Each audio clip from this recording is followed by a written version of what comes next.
Olá, meu nome é Frederico Cristalberto e eu vou apresentar o meu trabalho da disciplina Cerâmicas Avançadas ministrada pela professora Vânia. Nesse meu trabalho, eu vou apresentar sobre uma das áreas super específicas de cerâmicas avançadas, que são os supercondutores cerâmicos. Antes de começar, eu gostaria de falar um pouco da situação das cerâmicas atualmente. Usualmente, quando a gente fala em cerâmicas, a gente, até engenheiro de materiais, pensa que as cerâmicas são só tijolos, telhas e louças. Mas não é bem assim. As cerâmicas também compreendem esse tipo de material, mas existe um tipo muito importante de cerâmica que são as cerâmicas avançadas. Existem algumas aplicações e solicitações nas quais as cerâmicas avançadas são os materiais mais propícios para aquela aplicação, ou seja, são os melhores para aquela aplicação. E então hoje eu queria falar um pouquinho sobre os supercondutores cerâmicos.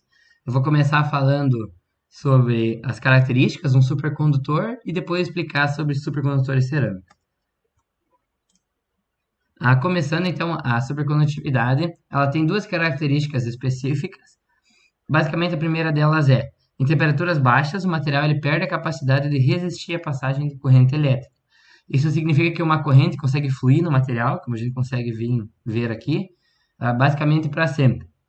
Outra coisa que isso também indica é que os materiais cerâmicos eles conseguem conduzir a eletricidade sem que haja aquecimento. Então aqui a gente vê o material normal, que quando passa a corrente ele aquece muito, e aqui o material supercondutor, que ele não aquece com a passagem de corrente.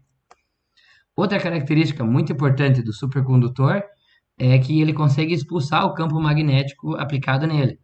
Isso é algo muito, muito, muito legal porque ele permite algumas aplicações super diferentes, como a gente consegue ver aqui, esse supercondutor literalmente levitando na presença de ímãs. Isso é muito importante também porque essa força magnética que é feita no supercondutor, ela é muito, muito forte. Então, um supercondutor de 1 grama consegue levitar 70 quilos. Ou seja, um supercondutor de 1 grama consegue levitar uma pessoa. Porém, os supercondutores eles têm um probleminha. Para que eles estejam nesse estado, eles precisam de estar resfriados a temperaturas muito, muito baixas. E aí então que entram os supercondutores cerâmicos. Aqui a gente tem um gráfico o ano de descoberta do supercondutor e também a temperatura crítica, que a gente chama a temperatura abaixo da qual o material está no estado supercondutor. Então a gente consegue ver esses azuis aqui, começando com esses aqui, eles são supercondutores cerâmicos. Então é muito interessante a gente ver que eles são supercondutores que precisam da temperatura mais alta para estar nesse estado, comparando com os outros. Tem que cuidar com essa nomenclatura de temperatura mais altas, porque a gente ainda assim está falando em menos 120 graus Celsius. Mas, por exemplo, é muito mais fácil resfriar o material a menos 120 graus Celsius do que a menos 260. Então a gente vê que a, a, a vantagem das cerâmicas, dos supercondutores cerâmicos, é que eles não precisam ser resfriados a temperaturas tão, tão baixas para que eles estejam nesse estado de supercondutor. Aqui a gente consegue ver alguns materiais que têm essa temperatura ainda mais alta, mas eles estão submetidos a pressões muito, muito altas, então a aplicação deles na vida real não se torna muito fiável. E esses supercondutores, eles são muito legais porque eles permitem aplicações muito importantes e aplicações muito diferentes do que a gente está acostumado. Uma delas é aqueles trens que levitam, que já existem na China e no Japão. Eles são feitos de um supercondutor que não é cerâmico, mas ele é um supercondutor feito de ligas de titânio e nióbio. Então isso aqui é algo já muito interessante.